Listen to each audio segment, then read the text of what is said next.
في يوم مليان هوا، كان في جرو صغير اسمه كوكو واقف لوحده في الجنينة، وفجأة شاف ظله على الأرض أضخم منه بكتير. كوكو واقف مكانه وقال: هو ده ظلي أنا؟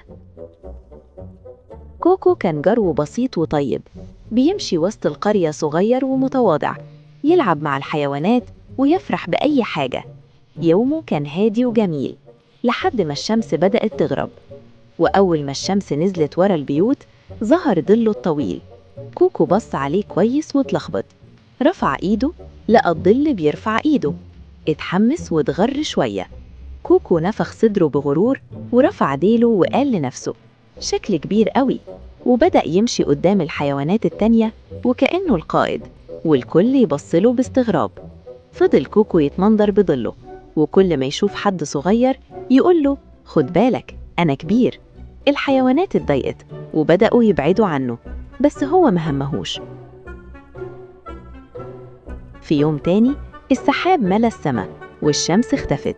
كوكو بص تحت رجليه، مفيش ظل. اتصدم وقال: طب فين حجمي الكبير راح فين؟ وخاف شوية.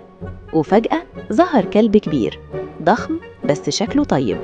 كوكو بص لنفسه وبص للكبير، وفهم إنه أصغر بكتير من اللي كان متخيله. قلبه دق من الخوف.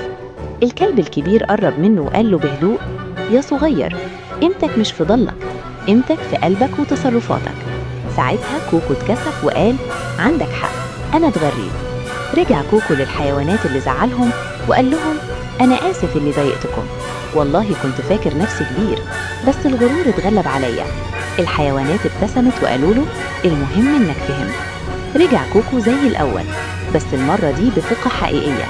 والشمس غربت من جديد وظهر ظله الطويل تاني. كوكو بصله وضحك وقال: المرة دي أنا مش كبير بيك يا ظل، أنا كبير بتصرفاتي. أصحابي، ما تنسوش تعملوا لايك وسبسكرايب عشان يوصلكم كل جديد.